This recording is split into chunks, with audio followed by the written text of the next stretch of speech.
Nature doesn't give you water for free. In Chapter 40, we're at Kabah, and the Maya are paying their taxes to the rain god. We're looking at the Codz Poop, which literally means rolled mat, because of the hooked trunk-like noses of the masks. It's a stone prayer for rain that stretches across the entire horizon. You know the drill. Subscribe, hit that like, and keep the mission moving. Shout out your home base in the comments. Who's riding through the Kabah scan with us today? Tonight, we're looking at the Wall of Power. Stevens is trying to understand why a civilization would spend years carving the same face over and over. It's a masterclass in religious obsession. While Catherwood is trying to map out these thousands of stone pieces, we're realizing that Kabah was a city that lived and died by the sky. Turn it up. The stone noses are casting long shadows. Let's move. Chapter 40. At daybreak the next morning, with new Indians and a guide on horseback from the hacienda, we resumed our journey. The surface of the country was the same, limestone with scrub trees. There was not soil enough to absorb the water, which rested in puddles in the hollows of the stones. At 9 o'clock we reached another hacienda, smaller than the last, but still having a lordly appearance. Whereas before, the women were drawing water by a wheel. The major-domo expressed a sense of the honor conferred upon him by our visit, and his anxiety to serve us, gave us a breakfast of milk, tortillas, and wild honey, and furnished us with other Indians and a guide. We mounted again. Very soon the sun became intensely hot. There were no trees to shade us, and we suffered excessively. At 12:30 we passed some mounds of ruins a little off the road, but the sun was so scorching that we could not stop to examine them. And at 2 o'clock we reached Uxmal. Little did I think, when I made the acquaintance of my unpretending friend in New York, that I should ride upwards of 50 miles on his family estates, carried by his Indians, and breakfasting, dining, and sleeping at his lordly haciendas, while the route marked out for our return would bring us to others, one of which was larger than any we had seen. The family of Peon, under the Spanish dominion, had given governors to the province of Yucatan. On the establishment of independence, its present head, a staunch royalist, retired in disgust from all kinds of employment, and the whole of the large family estates were managed by the Senora Dona Joaquina. Unfortunately, Don Simon had left for Merida, and we had missed him on the way. Moreover, owing to heat of the sun and our awkward saddles, we arrived at the end of this triumphal march in a dreadfully jaded and forlorn condition, and perhaps we never dismounted more utterly worn out and uncomfortable. The hacienda of Uxmal was built of dark gray stone, ruder in appearance and finish than any of the others, with a greater appearance of antiquity, and at a distance looked like an old baronial castle. A year before it had been given to Don Simon by his father, and he was making large repairs and additions to the building, though, as his family never visited it, and he only for a few days at a time, for what purpose I could not conceive. It had its cattle yard in front, with tanks of water around, some with green vegetation on the top, and there was an unwholesome sensation of dampness.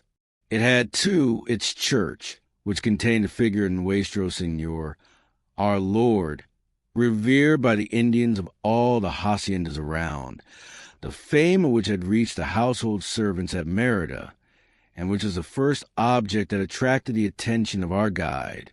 The whole hacienda was immediately at our disposal, but worn down with heat and fatigue, we took at once to our hammocks. The hacienda had 2 major-domos, one a mestizo who understood the language and business, and in the other we found an acquaintance, or at least what seemed so, for about the time that we left New York he was a waiter at Delmonico's hotel.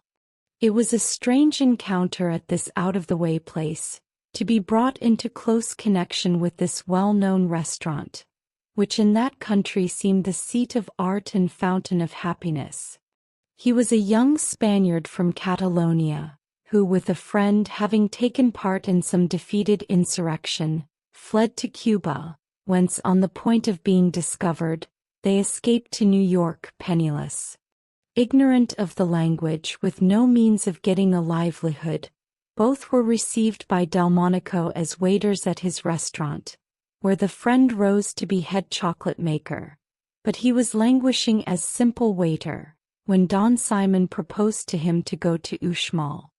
Without knowing where he was going except that it was to some part of Spanish America or what was to be his business, he found himself in a retired place, surrounded by Indians whose language he could not understand, and having no one near him with whom he could exchange a word except the major-domo.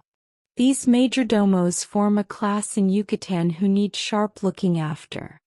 Like the Scotch servant applying for a place, they are not particular about wages, and are satisfied with what they can pick up about the house. This is the character of most of the major-domos, and the position of the young man, being white, intelligent and honest, had advantages in that country, as Don Simon intended to give him as soon as he understood the business, a superintendence over the major-domos of 3 or 4 haciendas. But unfortunately he wanted energy, felt the want of society and the loneliness of his situation, remembered scenes of enjoyment with his friend and other waiters, and at Uxmal talked of the opera, and, when at dinner time he drew a feeling picture of Delmonico's saloon, we sympathized with him cordially. In the afternoon, rested and refreshed, we set out for a walk to the ruins. The path led through some noble woods in which there were many tracks, and our Indian guide lost his way. Mr. C, being unwell, returned to the hacienda. We took another road, and emerging suddenly from the woods, to my astonishment came at once upon a large open field strewed with mounds of ruins, and vast buildings on terraces and pyramidal structures, grand and in good preservation, richly ornamented, without a bush to obstruct the view, and in picturesque effect almost equal to the ruins of Thebes. For these, standing on the flat valley of the Nile, and extending on both sides of the river, nowhere burst in one view upon the sight.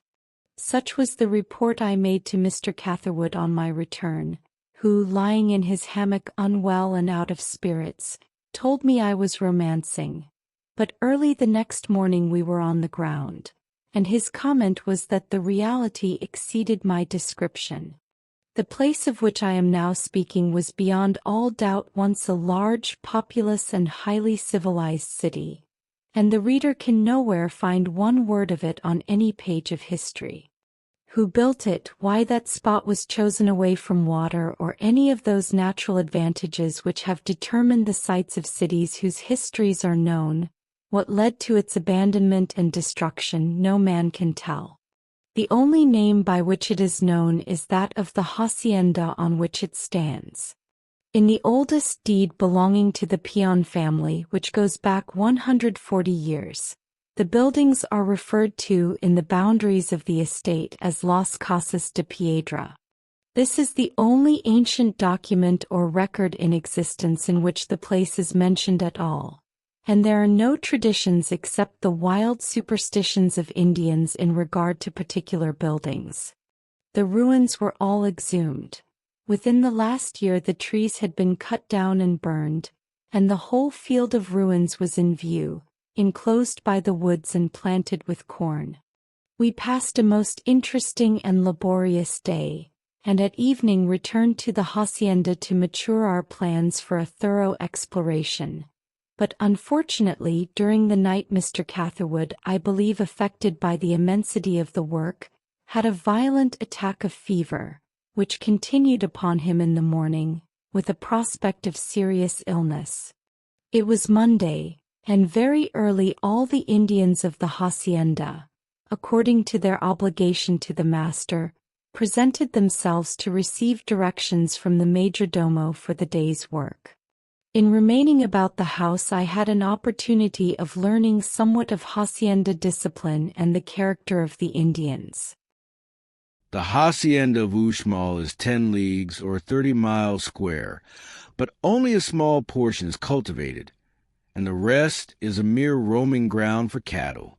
The Indians are two classes: the seros, or tenders of cattle and horses, who receive £2 10 shillings per year, with 5 almudas of maize per week, and labradors or laborers, who are also called Luneros, from their obligation, in consideration of their drinking the water of the hacienda, to work for the master without pay on lunes or Monday. These last constitute the great body of the Indians, and besides their obligation to work on Monday, when they marry and have families, and of course need more water, they are obliged to clear sow and gather 20 micatas of maize for the master, each micate being 24 square yards. When the bell of the church is struck 5 times, every Indian is obliged to go forthwith to hacienda, and for 6 pence a day and a ration of 3 halfpence worth of maize, do whatever work the master or his delegate, the major-domo, may direct. The authority of the master or his delegate over these is absolute. He settles all disputes between the Indians themselves and punishes for offenses, acting both as judge and executioner. If the major-domo punish an Indian unreasonably, the latter may complain to his master, and if the master refuse to give him redress, or himself punishes an Indian unreasonably, the latter may apply for his discharge. There is no obligation upon him to remain on the hacienda unless he is in debt to the master, but practically this binds him hand and foot. The Indians are all improvident, anticipate their earnings, never have 2 days' provisions in store, and never keep any accounts. A dishonest master may always bring them in debt, and generally they are really so. If able to pay off the debt, the Indian is entitled to his immediate discharge, but if not, the master is obliged to give him a writing to the effect following: whatever seigneur wishes to receive the Indian named can take him, provided he pays me the debt he owes me. If the master refuses him this paper, the Indian may complain to the juez. When he has obtained it, he goes round to the different haciendas until he finds a proprietor who is willing to purchase the debt, with a mortgage upon him until it is paid. The account is settled, and the master give the Indian a writing of this purport: the account of my former servant, being adjusted, which is $20, and having paid me the said debt, I, his present master, give him this receipt. And with this he enters into service a new master. There is but little chance of his ever paying off the smallest debt. He will never work merely to clear off the encumbrance, considers all he can get on his body clear gain, and virtually from the time he receives his first dollar, goes through life in bondage, varied only by an occasional change of masters. In general they are mild, amiable, and very docile, bear no malice, and when one of them is whipped and smarting under stripes, with tears in his eyes, he makes a bow to the major-domo, and says, "Buenas tardes, senor. Good evening, sir."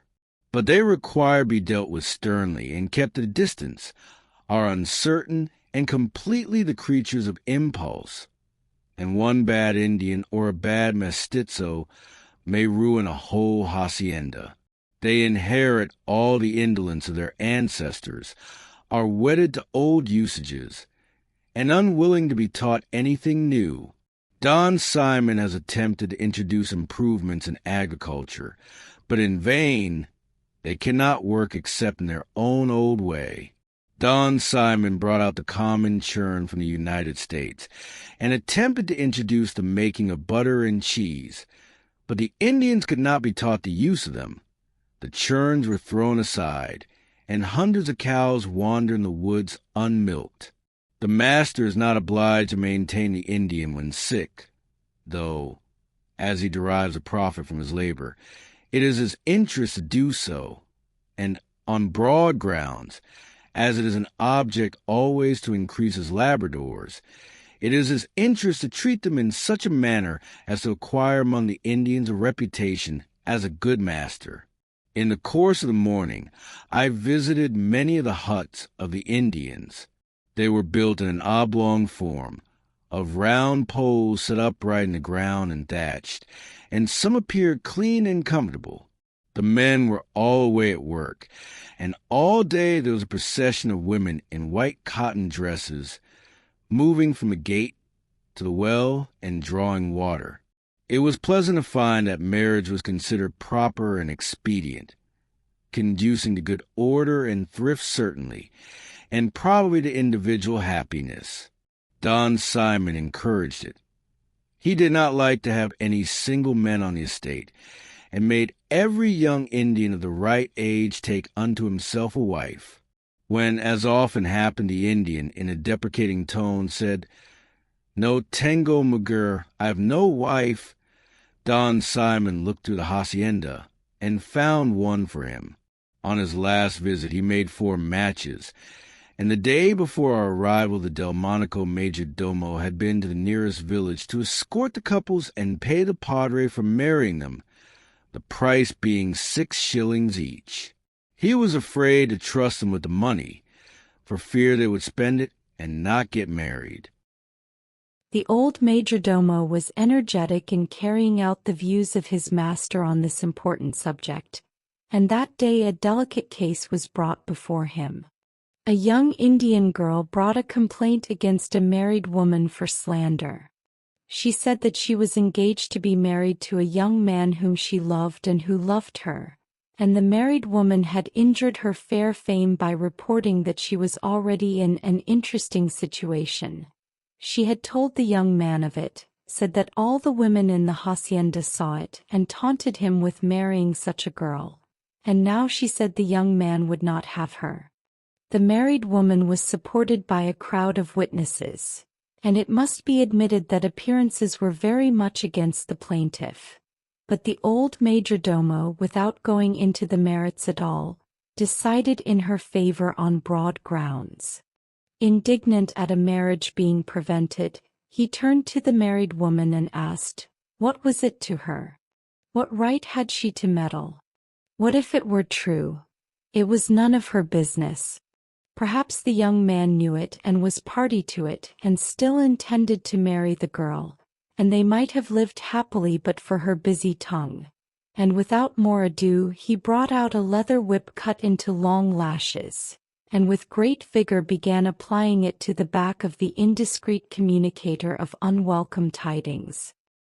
He wound up with an angry homily on busybodies, and then upon women generally, who, be said, made all the difficulties on the hacienda, and but for them the men would be quiet enough. The matrons of the hacienda stood aghast at this unexpected turn of things, and when the case was dismissed, all crowded around the victim and went away with her, giving such comfort as they could. The young girl went away alone. The hearts of her sex were steeled against her. In savage as in civilized life, everywhere a tear may claim, except an erring sister's shame. In the afternoon Mr. Catherwood's fever left him, but in a very low state. The hacienda was unhealthy at this season. The great troughs and tanks of water around the house were green, and with the regular afternoon rains induced fatal fevers. Mr. Catherwood's constitution was already severely shattered. Indeed, I became alarmed and considered it indispensable for him to leave the hacienda, and if possible the country altogether. To carry out other plans we intended at all events to return. We made a calculation that by setting out the next morning we could reach the Spanish brig in time to embark for Havana, and in 10 minutes' consultation we determined to break up and go home. Immediately we communicated our purpose to the major-domo, who ascended to the belfry of the church and called a coach, to be ready at 2 o'clock the next morning.